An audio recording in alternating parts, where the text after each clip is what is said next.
Well, we have another cool morning here on the homestead. I'm trying to take advantage of these cooler mornings to get some stuff done that's long overdue. If you saw our shipping container episode, you know we have this big 40-foot box on our property that is basically weatherproof. We can put stuff in it, store it for long periods of time. The only problem I've had so far is that in the summer heat, stuff in there can get pretty warm, and I'm worried about mold growth and mildew and things like that. So I've been trying to space things out in there to make sure there's plenty of room for breathing. But now that the winter's coming and it's going to be cooler out, I'm not as worried about that. So I want to start moving things around the homestead. Today I'm planning to start breaking down our greenhouse. We haven't had much use of it. We didn't actually use it this year. We typically start our seeds inside the house where it's nice and warm for them. And then after the first frost, or whatever the planting calendar published by our local extension says to do, then we start getting stuff in the ground. And since the growing season is so long, we don't really need to extend the season with the greenhouse. So let us know in the comments if you have any tricks on how to use a greenhouse. Maybe we could use it for something in the future if we put it up somewhere else where we just kind of store tools in there, maybe use it as a potting shed. But right now, in its current state, it's kind of too close to the road. Since we moved our garden, it would make more sense over there.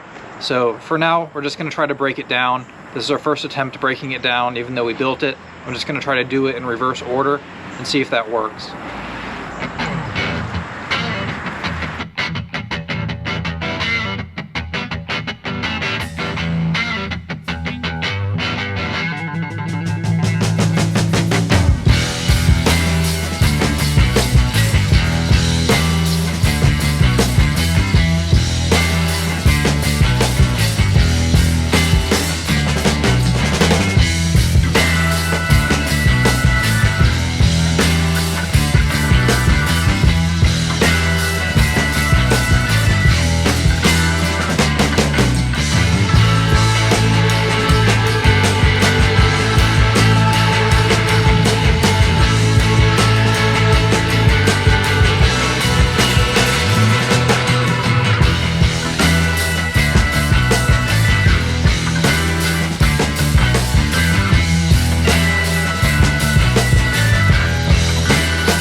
Well, as you can see behind me, I got the sidewall off.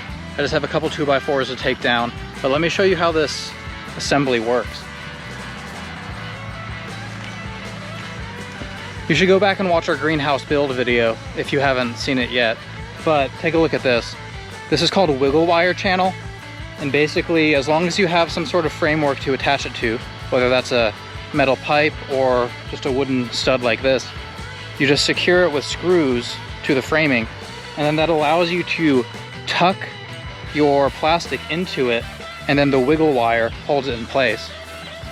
I'll demonstrate that for you real quick.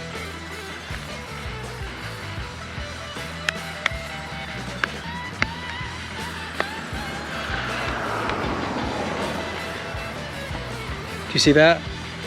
It's a pretty universal mechanism. You can sort of have anything here, whether it's cloth, plastic. I think this channel even holds 2 layers of plastic. Anyway, go check out Bootstrap Farmer's website. That's where we get our seed trays from. That's where we get our greenhouse products from. And they sell this full kit that we bought. All we had to do is buy our own lumber and metal from our local hardware store, and we could bend the pipe ourselves to make the hoops.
Up to this point, I've just been disassembling nuts and bolts using socket wrenches and my impact driver just to loosen up the heads. But our kit used self-tapping screws to secure the wiggle wire channel to the metal poles. Some of the heads got sheared off during the installation process, possibly because we over-torqued the screw head using my impact driver. But you can see here in this very important spot where the top pipe, the hoop pipe, goes into the ground pipe, and that's where the head is sheared off of this self-tapping screw. So it's acting like a little wedge that prevents me from removing this pipe.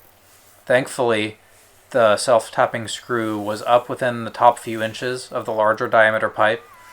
So I'm using I think it's a hacksaw blade with a little drywall blade handle, and I'm manually cutting the screw off. You're not going to find any sort of instructions for this mistake, so just make sure you don't over-torque your screw heads when you're doing self-tapping screws. The solution did work, however.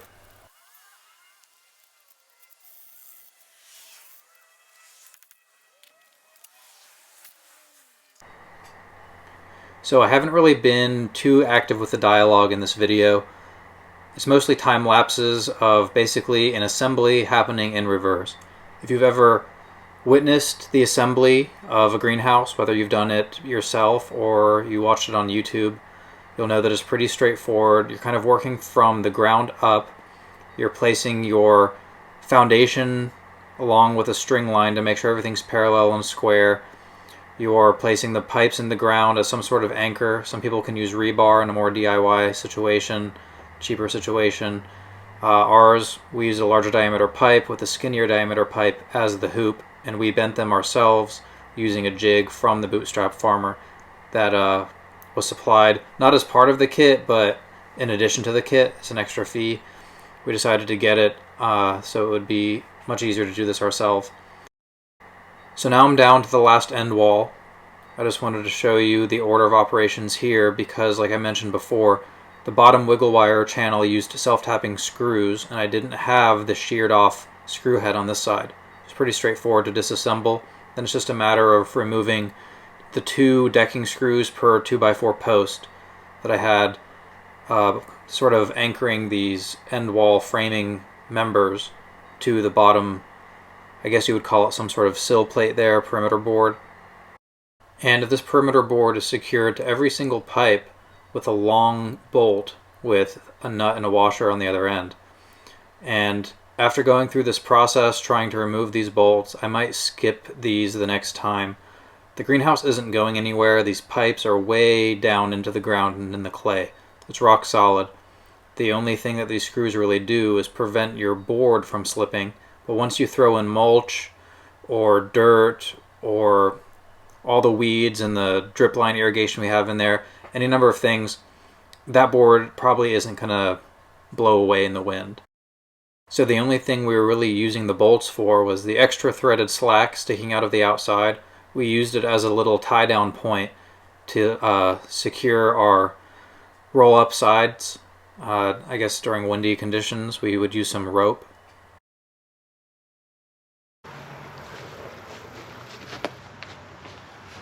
Well, that pretty much concludes the disassembly of the greenhouse. You saw those 2-foot stubs of pipe in the ground. Go back and watch our assembly video if you want to see how those were installed. But those are basically halfway underground. I believe they're about 4 feet long, 2 feet underground. What I tried to do was push a large screwdriver through to act as a pivot point. But that stuff's way down encased in the clay. It's full of water. It's probably just concreting itself into place. So we're not going to be able to get those out. But those are just standard fence posts from Lowe's that we would buy long and then cut them to length. So at the next location, it shouldn't be too hard to redo those. But today's exercise was basically trying to get out as much hardware as we can to reduce the costs of assembling it next time. Thanks for stopping by our channel here at Kind Heart Homestead and watching this video. If you have any thoughts about what you'd like to see in the future, please leave it below in the comments. Make sure you like this video and subscribe if you haven't.